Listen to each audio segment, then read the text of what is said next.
les poètes de 7 ans.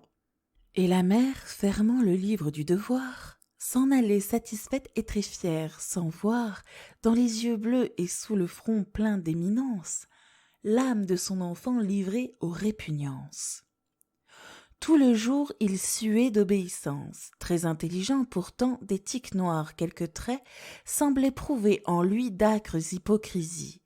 Dans l'ombre des couloirs aux tentures moisies, en passant il tirait la langue, les 2 poings à l'aine, et dans ses yeux fermés voyait des points. Une porte s'ouvrait sur le soir à la lampe.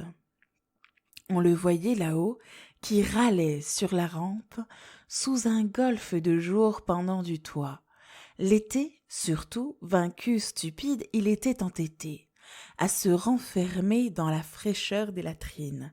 Il pensait là, tranquille et livrant ses narines, quand lavé des odeurs du jour, le jardinier, derrière la maison, en hiver si luné, gisant au pied d'un mur, enterré dans la marne, et pour des visions écrasant son œil d'arne.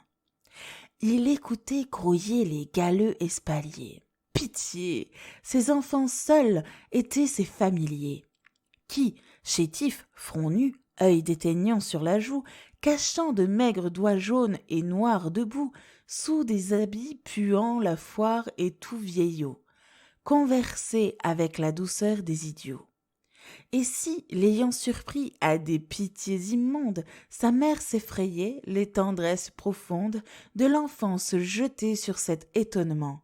C'était bon, elle avait le bleu regard qui ment.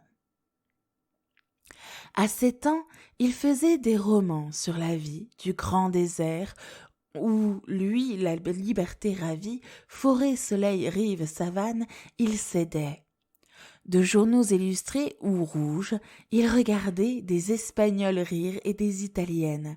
Quand venait l'œil brun, folle en robe d'indienne, 8 ans, la fille des ouvriers d'à côté, la petite brutale, et qu'elle avait sauté dans un coin sur son dos en secouant ses tresses, et qu'il était sous elle, il lui mordait les fesses, car elle ne portait jamais de pantalon.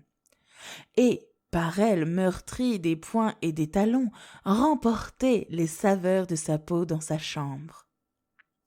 Il craignait les blafards dimanches de décembre, où, pommadé, sur un guéridon d'acajou, il lisait une Bible à la tranche vert chou. Des rêves l'oppressaient chaque nuit dans l'alcôve.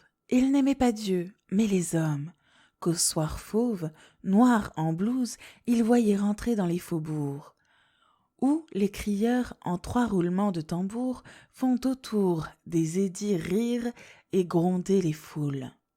Il rêvait la prairie amoureuse, où des houles lumineuses, parfums sains, pubescence, d'or font leur remuement, calmes et prennent leurs essors.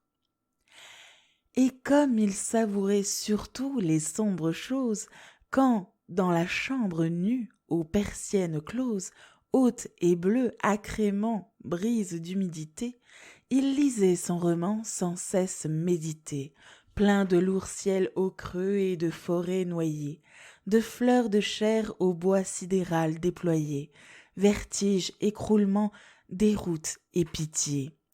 Tandis que se faisait la rumeur du quartier, en bas, seul et couché sur des pièces de toile, écru et pressentant violemment la voile.